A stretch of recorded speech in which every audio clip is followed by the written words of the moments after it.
Yeah. They might be. Exactly. What I did wrong. They were there a couple, they were there. I don't know where anymore, they're all. But the meeting is still. It's always somewhere. Yeah, I didn't say. yeah, I just didn't visit with my back. I missed that. The last guy's one wasn't work. I don't know where he is tonight. I honestly don't know. Our son actually goes back all the time, but very good. Bill, there's a discrepancy in the box again. Go by the one on your computer. All right, it's 28. What's that? Actually, another house the size of a home. Is he a senior? He's a junior. Well, John, how you been? Too old. Busier than I want. Projection. Yeah, could you think about? What you gonna do? You're a good researcher. I don't know. I failed every Now we're time coming twice to now. So maybe I get it right the third time. He's trying.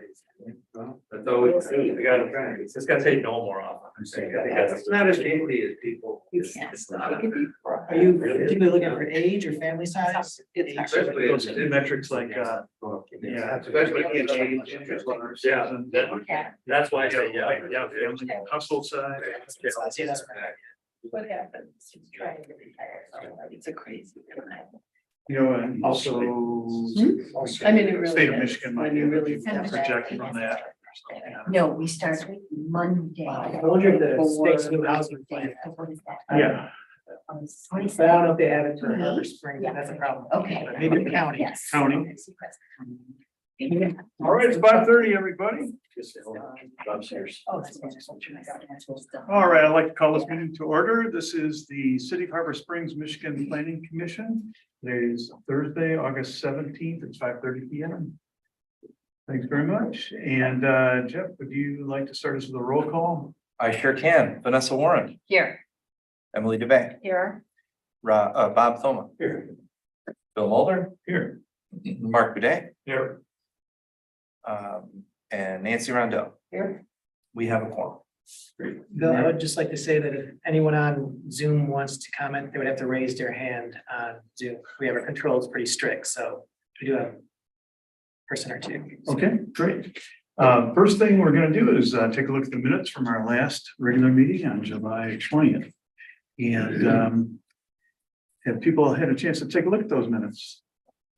Was it really a Thursday? Yeah, okay. Seems like a long time ago. Yeah, okay, I move to approve the July 20th meeting minutes. I'll second it. We have a motion and a second. All those in favor, please say aye. Aye. All those opposed, say nay. All right, the minutes are approved. Next thing on the agenda is a chance for public comment and correspondence, and this is the time where members of the audience in person and online can tell us things that we need to know for the good of Harbor Springs. And these are things that would not be on the agenda. And so the way we do this is that you would have 3 minutes. You start by introducing yourself. And we would love to learn what you have in mind. Would anyone in the audience care to tell us something? Anything? Right. And online, Carol would have to raise their hands. And that's a button on there, I believe, that they can press. Eric. Great. And Barczynski has just joined us. Welcome, Rick. All right, then let's get on to the agenda. First thing on the agenda is a special land use request for One Beach Drive, a 2-story accessory structure. And Jeff or John, what do we need to know about this? Okay, go over that with you. First, I want to say that it was a very well prepared set of plans for review. The proposal is, the reason why we're here is because it's got a guest house that's being proposed in the back. It's a new house with a detached garage. It's on the corner of Beach In Pennsylvania. It's an existing lot. And the primary home will face Beach Drive. The detached garage is at the corner of Pennsylvania and Zoll Street. Went through the criteria that's in the zoning ordinance regarding all of the various standards that need to be met. And it checked all the boxes. And I would recommend that the planning commission seriously approve the application that was submitted by the Sears family. And Jeff, we are reviewing this not for guest quarters usage, is that right? Because that's a use by right in R1A. Yeah, technically in R1A and R1E, guest quarters use is a by right use. They do still require special land use approval from the planning commission because it is a two-story structure. Okay, so really it's about the two-story structure. Yeah, the height. Yeah. And they did provide us with information. Most of the information you have, I believe, is for the guest quarter structure itself. They did provide some information for the principal building, primarily because we do need to make sure that it is limited in height to 25 feet and or not to be taller than the principal structure. And they did comply with that. They sent us that information. All right, thanks. That was a very succinct summary. Is there anyone here from the audience that would like to comment on this, representing the We should. project? Well, so this is a public hearing. We There's a should public have, hearing. so we do need a motion to open a public hearing and we should probably let Rob Sears, who is the owner of the property, speak first, but then obviously questions from the public as well. Great, okay. Thank you for that reminder, Jeff. Yep. All right, I'll make a motion to open the public hearing. we have a motion and a second. All those in favor of opening the public hearing, please say aye. Aye. All those opposed, say nay. All right, the public hearing is open. Could you introduce yourself, please? Yes, my name is Rob Sears. I'm the property owner, myself and my wife, and I'm also a principal of Sears Architects. And we've designed the house ourselves. My wife and I designed it together. She's also an architect. That's for another meeting, but it's going very well. So we're applying for the special land use. We've met all the requirements. We've got a very detailed set of drawings. It's been approved by the Weekly Landowners Association. I believe they sent a letter as such. I'm here to answer any questions you might have, talk about the project in any way. What's your time frame? We're going to be breaking ground this fall, and we anticipate being ready to move in next summer. Okay. And one thing I do want to point out that in talking with Victor, as we were putting this proposal together, we are going to be cutting back the corner to some degree to increase the visibility on the corner of Pennsylvania and Zoll. Right now, the hedge is right, pretty much right at the corner. So we're going to be, right where the cursor is there. So we are going to cut that back to increase the visibility. And then, Jeff, if we were to give approval tonight, that lasts for 24 months? So special land use approval is good for 1 year. That is the time frame. So if you were to approve your project, or if we were to approve the project tonight, you would have 1 year to pull your zoning permits and your building permits and start some sort of physical activity on the site.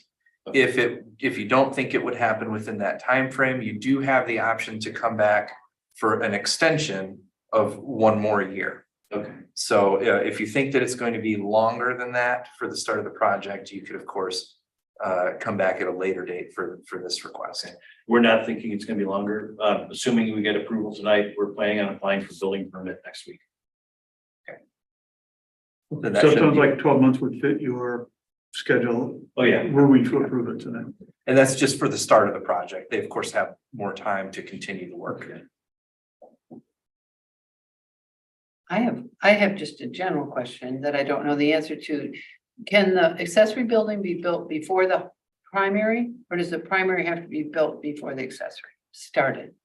Is there any criteria for that? We have in the past put a condition in place that that the primary home needed to be substantially not necessarily completed, but substantially started and progressed on before progression on the accessory building were to start, or that at some point that the construction process on the main home is always farther along than on the guest house. And we're gonna build them both at the same. Yeah, I just didn't know the answer to that question. That's why I asked. But I care. I just wondered. Good question. Any other questions for Mr. Sears or any other gotchas that you can think of that? What's that? Oh, that's a great question. Anyone else in the audience like to comment on this? John, why don't we close the? Anybody? Well, let's ask Carol and Carol on Zoom. Do you have any comments or questions? If so, make the gesture of raising your hand. Doesn't look like it. I'll make a motion to close the public hearing. We have a motion. Do we have a second? Second. We have a motion and a second to close the public hearing. All in favor, please say aye. Aye. Opposed, say nay. Right, the public hearing is closed. Planning commissioners, any thoughts? I think it's very nicely done. It's another nice piece of work. Thank you for that. Thank you for the drawings. It seems to fit all the boxes, as John said. Architecturally, it certainly ties in. I think it's pretty straight. In my opinion, it's pretty straightforward. I like it quite a bit. Does the curb cut on Pennsylvania is okay in terms of distance and all that kind of stuff? Yeah. They have a curb cut proposed on Pennsylvania. They also have a curb cut.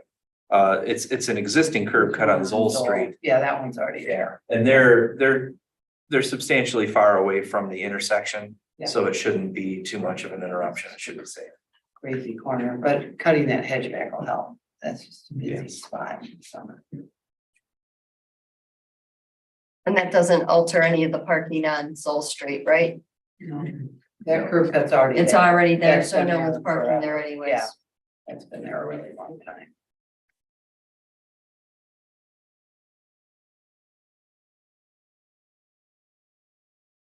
Any other questions or thoughts from this end of the table? I'll make a motion to approve. A motion made to approve Second. this special land use approval. It's been seconded. Any other discussion? All right, why don't we call a vote, Jeff? We'll call a vote. Nancy Rondell, Yes. Mark Uday, Yes. Bill Mulder, Yes. Bob Thomo, Yes. Emily Dubay, Yes. Vanessa Warren, Yes. and Rick Churchinsky. Yes. Motion passes. Thank you very much. Thank you. Yeah, we're gonna move on to the second item on the agenda. Now, Mr. Sears, you do not have to stay and don't feel bad. We won't feel bad if you care to leave. Looks like you guys got a lot of work to do. If you care to stay, we welcome you to that too.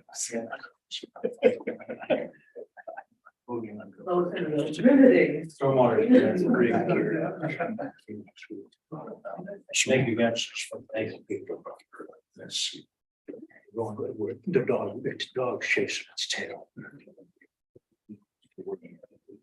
Should I just get going? Yeah, sure. You can introduce yourself and tell us what the purpose of our talk is today. Sounds good. I'm gonna give a bit of a preamble and then I'll get into it. So first of all, my name is Anna McGlashan. I'm the new local policy manager for the Tip of the Mint Watershed Council. Yes. I'm Okay. going to give a quick background on my background, so you know what I am useful for and what I am not useful for. Partially because what I want to do today is present myself as a resource for you as you go into rezoning. So I have an undergraduate degree from the University of Michigan in environmental science. I then went and worked for an environmental law firm briefly before going to New York State, where I worked on pesticide regulation. I helped New York State rewrite their pesticide regulations, came back to Michigan to go to University of Michigan for environmental policy, and then ended up at the Watershed Council. I'm gonna note, I've only been at the Watershed Council since May, but I'm hoping to be there for the next 30 years. So I apologize, this is going to be a little bit rough, but I very much look forward to working with all of you for many years to come. So that's why I wanted to give that background information. In terms of what this is about stormwater management. This is funded by a grant from the Petoskey Harbor Springs Area Community Foundation. It was originally conceived of as a two-part series where I would come in, do part one on Stormwater 101, what is it, what are the problems? And then part two being what are the actual solutions? Because I know that Harbor Springs has done a lot of work on stormwater management, I did to some extent skip to step two. So if at any point I'm breezing through Stormwater 101 quickly, feel free to stop me, ask questions. I was trying to make sure that I wasn't wasting your time by doing intro stormwater when what you wanted was, how can I actually put this into practice? So all that aside, let's get going. So what I'm going to do is do some basic background information on what stormwater is, what are the types of problems that you may see from it. I'm going to talk about some policy management options, and then I'm going to talk about techniques and implementation. The techniques and implementation are going to be a little bit taking a step back, but I want to talk about the Watershed Council, where I will be able to help you as a reference for things like ordinances and zoning. But there are many individuals that work at the Watershed Council that will be very helpful if you decide to do particular projects and you need help with the technical aspects of that. So in case you are not aware of the organization, it is a nonprofit based out of Petoskey, Michigan, but our service area includes Sheboygan, Emmett, Charlevoix, and Antrim counties. We are an environmental nonprofit that wear multiple hats. We do water quality monitoring, we do education and outreach, and then I hang out in policy and advocacy land. And stormwater is specifically looking at the water that is a result of precipitation, and that could be snow, sleet, rain. And that water, even if it passes through the land, if it is a result of precipitation coming down, that is still considered to be stormwater. So the reason why stormwater can be a problem has two general categories. One is a rate and volume problem, and the other one is a pollutant problem. So as water passes over or through land, it will pick up the contaminants that it passes by. I promise I did this better yesterday. You're fine. You're good, yeah, you're good. As rain meets impervious surfaces, then you can have increased rates of stormwater runoff and increased volume of stormwater runoff meeting at a certain point. So I'm going to skip to the next slide where I show you this beautiful diagram. So I stole this from the EPA. I did not do this study, but the important thing to note is that as you have increased development, both the peak of the graphs, so pre-development, post-development, both the peak of the graph is greater after development, and also the area under the curve, there's more, do a bad job, wow, I'm nervous. So after development, there's more volume of stormwater as well. And so what this means is that as development increases, there is a increased stress on your existing stormwater infrastructure. So the value to you for this is that if you add in nature-based solutions to change the timing of when that stormwater reaches your existing infrastructure, then you can help level out and reduce the peak of that post-development curve. And the general takeaway is that as development increases, the volume and the rate of runoff increase. And as a general trend, not necessarily the case, but as a general trend, water quality decreases. So I may use different terms, or you may hear this using different language. I was looking at this earlier today, and there were upwards of 30 different terms that all meant largely the same thing. So this is also just as background. If you're hearing nature-based solutions, green stormwater infrastructure, low impact development, it has different connotations depending on the term that you use, but it is generally talking about the same types of principles. So nature-based solutions are what we are moving towards using, or that is the term we are moving towards using. And it is the approach to land management that works with nature to manage stormwater. And the idea is that vegetation is going to both filter pollutants, so address that contamination issue, but also address your timing question of reducing the volume and the rate of stormwater reaching your gray infrastructure at that time of the storm. So that was my brief background on what stormwater is and what the kinds of issues it can cause are. So these are the general categories of management options. One is going to be using the tools that are laid out in the watershed management plan. Then you have your master plan, which is about looking into the future. And I understand that you have just finished rewriting your master plan, so I will not belabor the point there. Then you can have local ordinances, either in terms of a zoning ordinance or a police power ordinance. Or you can simply allocate additional funding or time and attention towards using more nature-based solutions. So before I get into this, familiarity with the watershed management plan, yes or no? What, lots of? Okay. So this is an incredibly useful tool, especially as a planning commission. So a watershed management plan is created by stakeholders. It is facilitated by the Watershed Council. And what we do is we bring together the drain commissioner, we bring together local government. We take lake associations and we bring in Eagle. And we have everyone sit together and figure out what are the big problems, what are our concerns for the future, what is the existing status of water quality. And as part of that, there is a watershed characterization, there's prioritization, and then there are implementation tasks to address the problems that are identified in this plan. This is a watershed management plan for your service area, is that it? So it is specific for Harbor Springs, it is specifically going to be this yellow little Traverse Bay watershed. All right. So the Sheboygan River watershed, we've broken into, I think, Burt, Mullet, and then Black, just for ease. But there are different, the Elk River Chain of Lakes is its own thing, Lake Charlevoix watershed, we treat as a unit. And so it is a several year process to write it.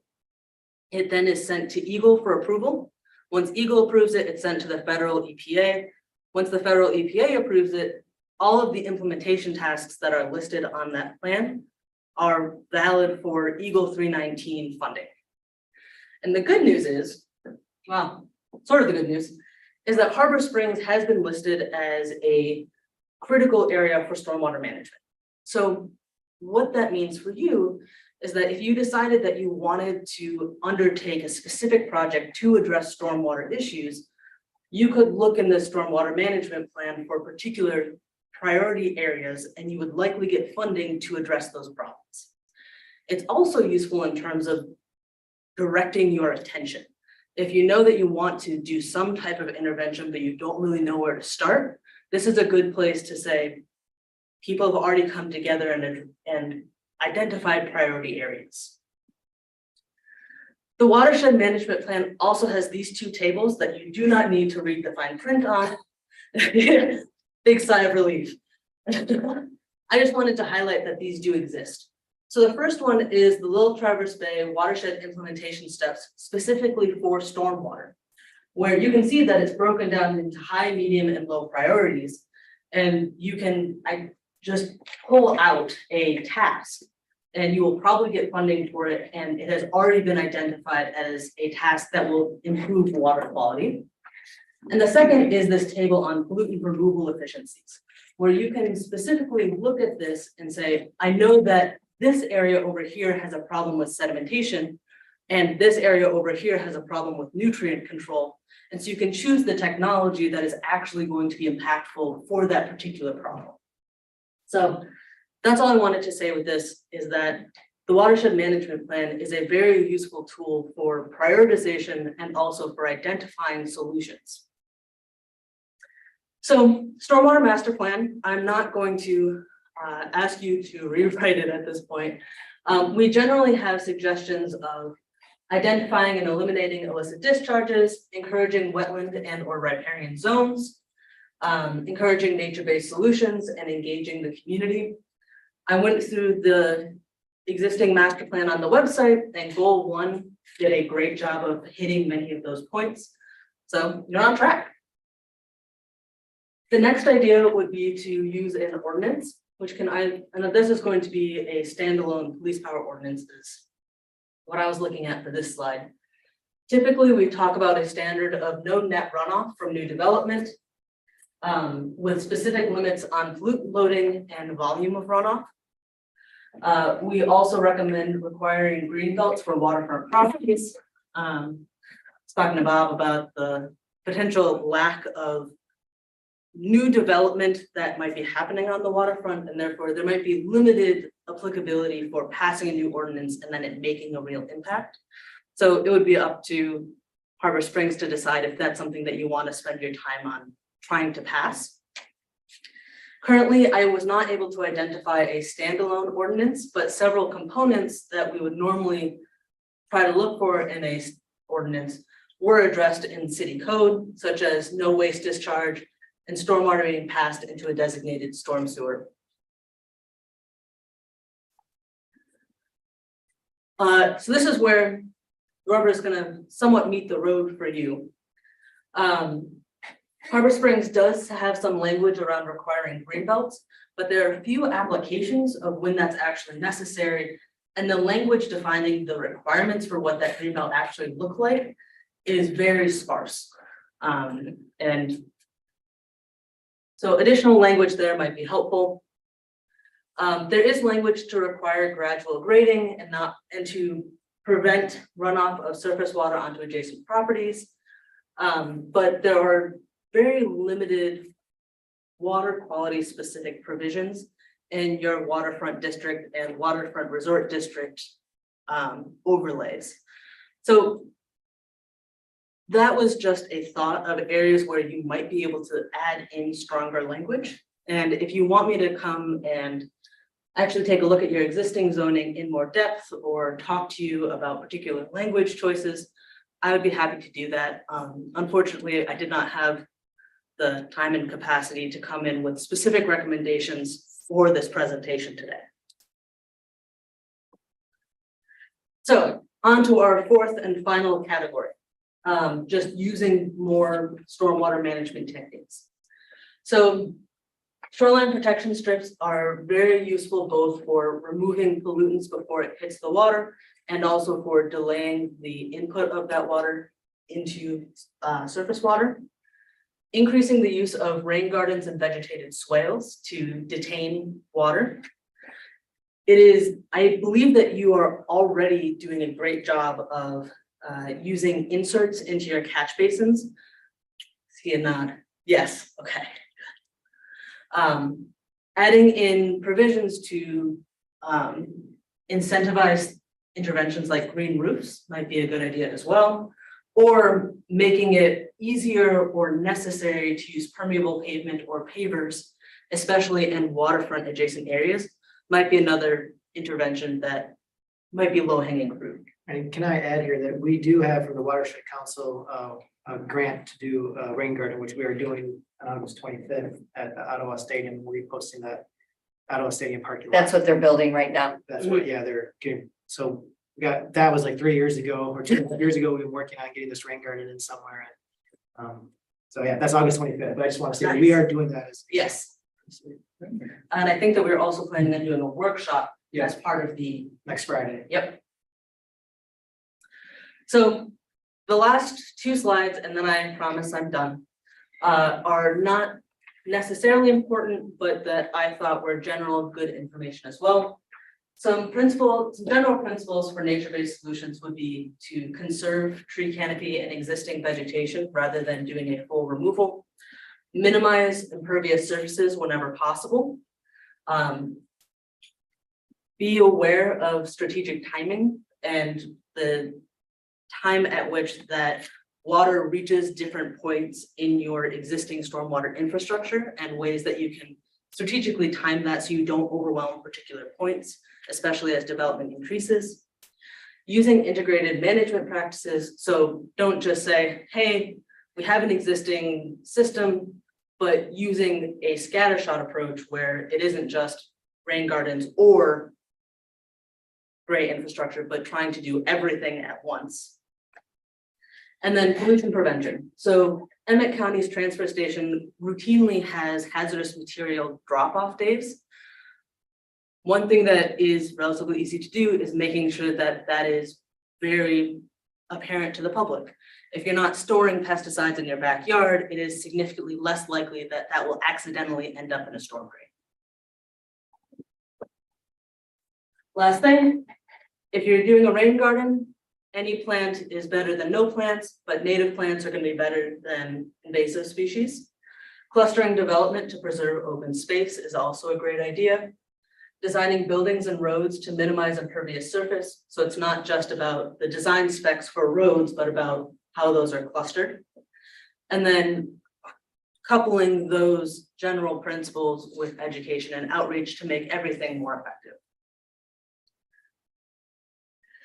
And that's it. That's stormwater solutions. Does anyone have any questions? Yeah. Could you tell me what a green belt is? Yes, so a green belt is a vegetated buffer that lies along the shoreline and so you've got your water and then typically there is an ordinary high water mark along the edge of that water.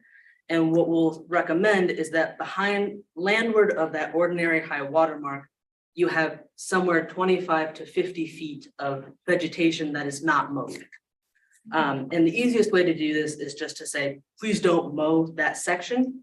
And then the more involved version of that is actively designing that section to infiltrate water and filter pollutants. I'm just thinking about how to put some of this in action or what we actually have jurisdiction over. A lot of the stuff seemed to be more like building codes and building practices. Well, there are some things, so impervious surfaces. Our zoning code Those are talks totally about one, and also the tree board had talked at one point, and I think it might be the tree plan. Of new construction for new parking lots for each number of Islands. parking spaces, there's certain green area in there, so. There are things, those types of things are in the zoning code and some of it might be city code and stuff as well. And building code, but those two things I think are pretty big. And we do have a tree plan that we talk to manage some of the canopy tree issues, so. Okay. We have some language in the zoning code regarding planned development processes, which is kind of along the lines of cluster development. Yeah. I don't think it's heavily used, and maybe by expanding on some thoughts on that might attract people to look at it more, and we can include some of these elements in cluster development language in our code. I would For future personally say the projects. hardest one to achieve here is that green belt on our waterfront. I mean, we have so little of it and people mow their lawn on the waterfront. What do we do with using fertilizer and things like that on city property? I mean, I think that's something we could look at and Yeah. make known if we don't do it. You know, and the advantages to not doing There have that. been times where we haven't used fertilizer on certain city parks and we've got a lot of feedback about how bad it looks. I'm sure, but I'm sure so, but I think that's another area that we should address that somehow. Do we have any language on a percentage of impervious on a site?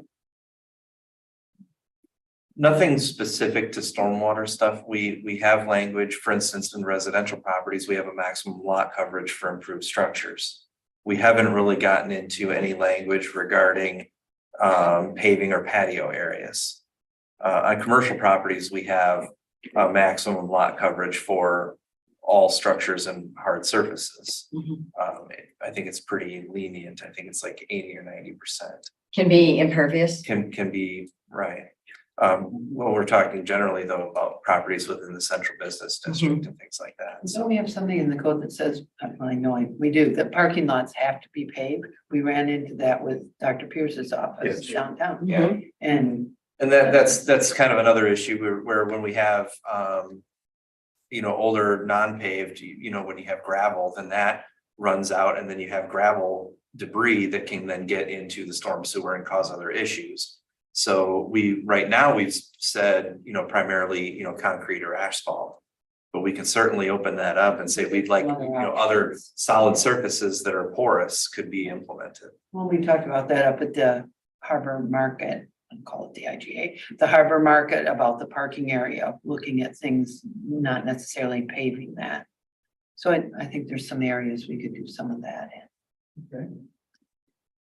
What is, I know you don't know the answer to this question, what is the cost difference between the pervious and impervious surface? Because that's usually a prohibitor, 5 times, 5 times. but we're putting them in.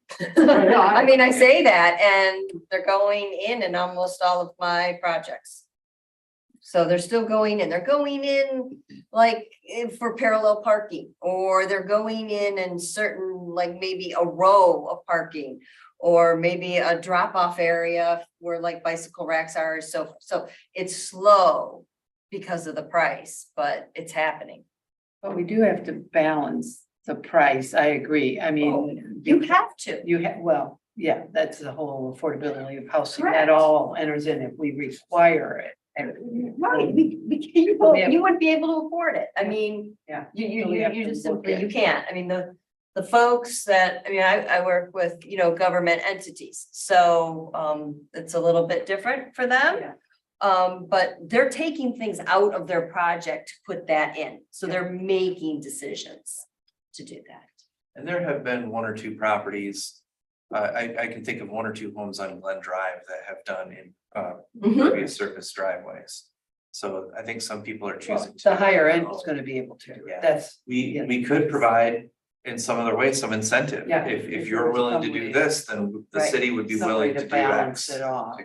There might be something that could be done there in our code. Or, what is, I'm not the expert on this, but Afton stone, something like that, that stays in place, not like loose gravel, but something like that, is that a possibility? That doesn't interfere with the storm sewer runoff, but also doesn't cost as much? And there's grids that you can put down on gravel, and those grids will keep Yeah, the there's stones other in. You don't have a lot of luck with grass growing in those grids, so we stay away from that, but it does keep the gravel in. So there are some things, I know with a lot of the development, I mean, you can't change the contours of your neighbor. And so, a lot of people say that they're not changing the contours of their neighbor, but they do change the contours of their neighbor when they build their houses and stuff. I think it would be great if there was some kind of, either they put in,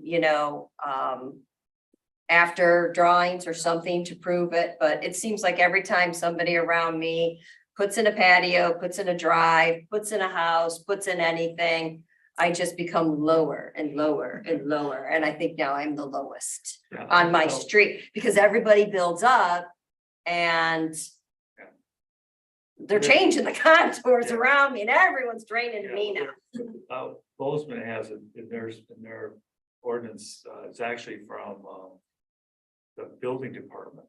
The building department requires a grading plan for that very purpose to show that you are not changing them, and then they go out. I want an as-built, They come out, they do that. right, They make sure that's done. right. But speaking to the other things that are required, I mean, I worked in so many different districts where, different zoning ordinances and stuff, that they have it in there. It's a pretty standard thing to have,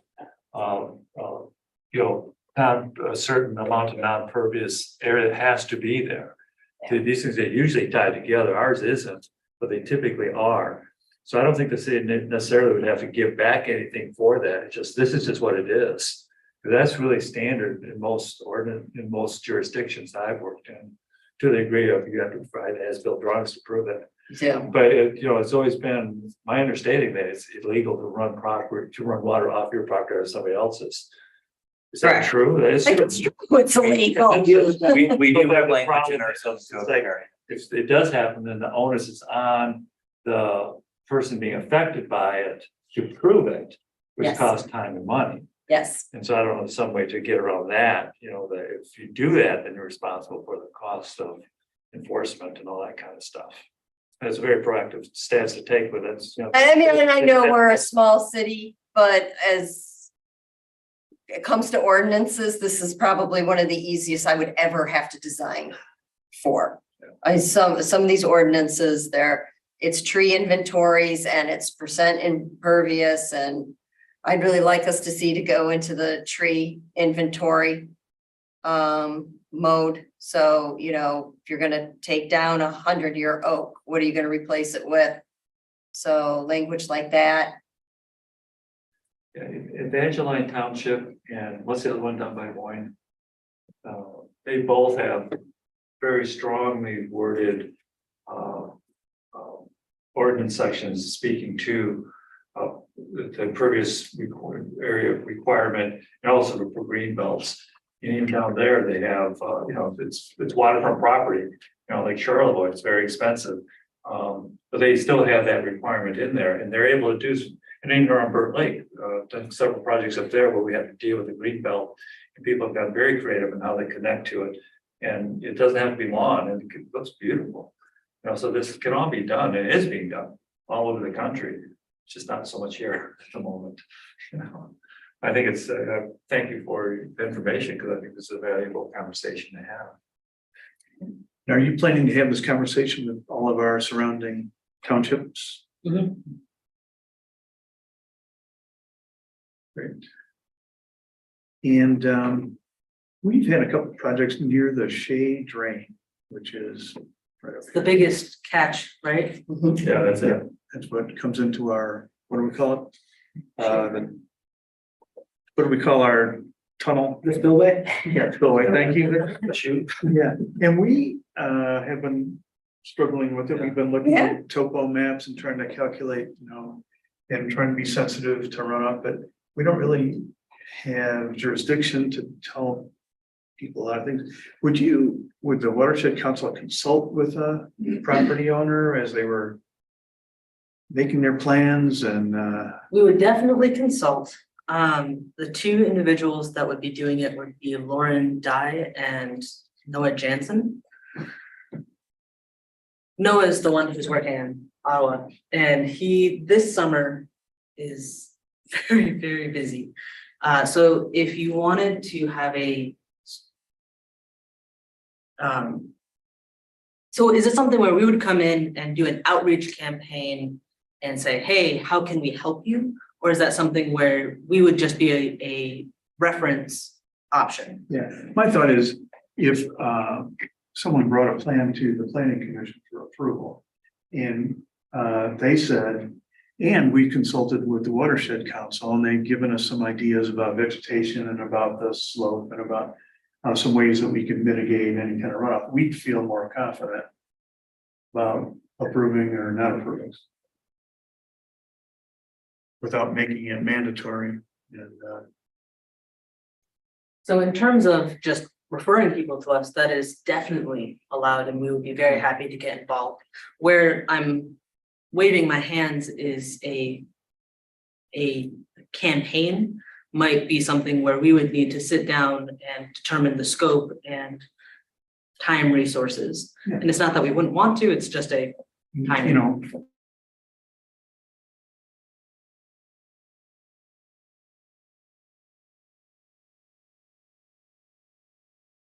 But it may be coming back, so. There's those folks, and then there was the folks that were on Pine and Harvard, they're building right now. They had a big old excavator out in going down into the Shea Drain Yeah. 2 days ago, and I was just like, should I call Jeff? But I think when we do get a chance to do a review, do 5 splits instead of 4, whatever that number was the last time. Be good to have some type of reference or input from your association, your group on this, that we could make that a requirement. When we have that authority, most of the time we don't, but if we have that authority, maybe there's a tool. But it could, even if it wasn't mandatory, it could strengthen the applicant's proposal, so you can feel more confident. John, is your group consult with the watershed council at all? Oh, yeah. So, when you guys review these plans, you do that in-house, obviously, but it might be something for the consultant to, if you see something with the plan, that there's a water issue, just. Yeah, we consult with them on rain gardens, they come out and give us ideas on the plant materials and things like that. So you could also use them as a reference. You could be the person who goes to. them. Because we have the escrow system kind of right now, so like any time that our consultant spends on the project, ultimately comes from the applicant. So it'd be the same as, it might even be better coming from our consultant, because they'll know the questions to ask. Okay, good point. Yeah, great. Yeah, That would give me more confidence on some of these projects. Okay, good. All right, so what I heard there, a couple of. I'll ask a question. Oh, yeah, okay. I guess none of us thought to ask this, but what's gonna become of the duck pond, what's always called the duck pond down here with this approval that we gave today? So So- going across the road too, or? The site plan that they had submitted really didn't show any excessive work on that side of the road. I've heard that they have potentially made some requests with Eagle, but nothing has come to us yet. If they are going to do any work on that side, it certainly will need to come back for zoning approval. There was a survey done We'll have down to- there.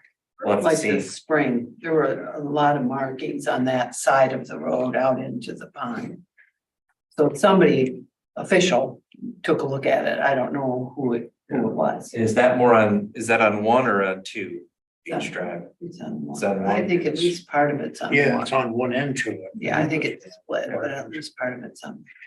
And we tried at that time to purchase that property. Yes. Obviously, that didn't work out. That was the idea, because that was some precious waterfront property Mhm. that we had. What was the objection there, weekly? We, in their bylaws, they didn't, I guess they It's didn't, strictly residential. they didn't want to make an exception for a park. Couldn't we enforce that? No, because that's their association rules. You couldn't do eminent domain? Oof. You have to have a real good cause and reason to do that. A necessary governmental function. So let's say, you put electric lines in or put a road in. But to just create a park. We may, I don't know, I would have to consult with Jim Ray with that, but I think that'd be very difficult to take a whole piece of property. Because otherwise, then you could just take any waterfront property. So, And there was a recent court decision regarding eminent domain that further restricted municipalities' ability to take property for eminent domain too. I think that was about 2 or 3 years ago. but anyway.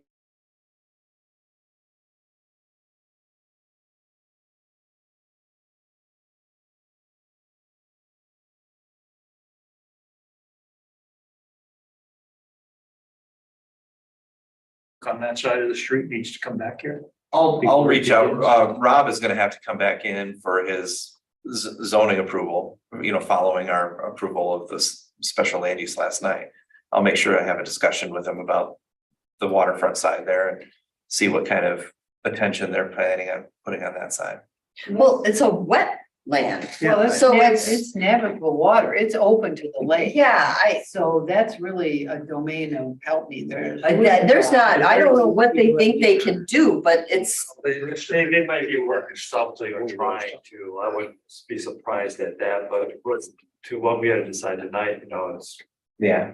whether What's in the relevant. picture? But certainly if they do anything that requires zoning, it'll be on it. We'll say it has to be approved administratively.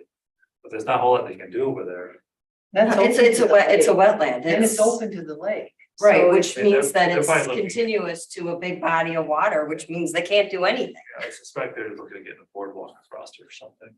to get water access. But then they'd have to get a permit, Yeah, but through Eagle or. Through Eagle, they're And gonna have Army to get a Corps- permit. and Army Corps of Engineers. right? Yeah. Sorry, that's not a. And FEMA.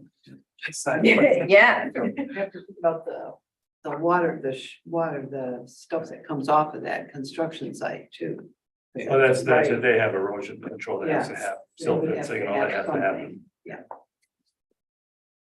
Okay, so what I'm taking away from all this is, number one, a heightened sense of awareness for watershed issues. Thanks for that. Two, we're gonna keep our eyes open as we're reworking the zoning code for places that we might be able to modernize that and improve it based on latest standards and practices.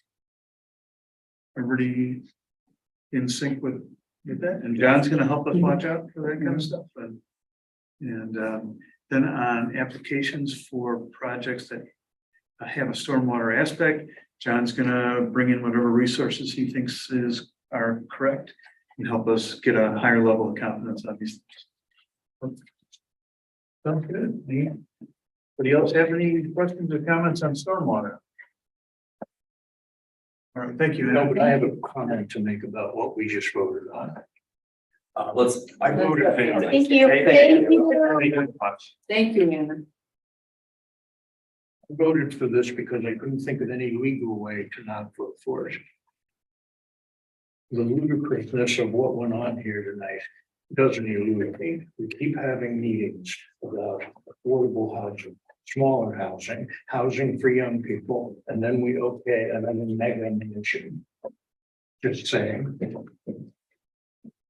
Yeah, I take your point.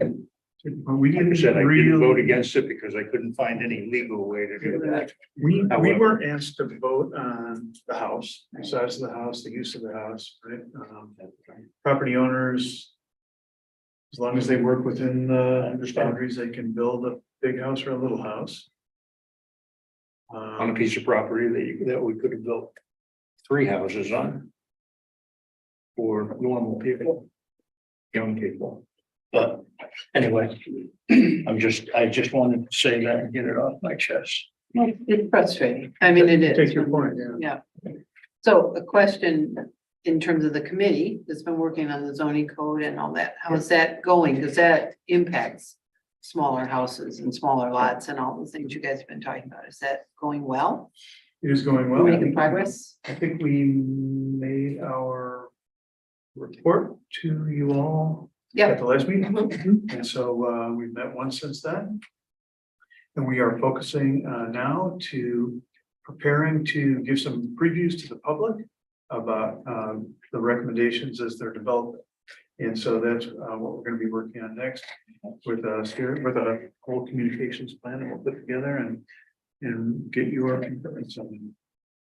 So we think it's time to start showing some of these ideas to the public. You know, John, I got a question. You think we're still on track for the 2024 Yes. approval? Yep. Very good. Okay.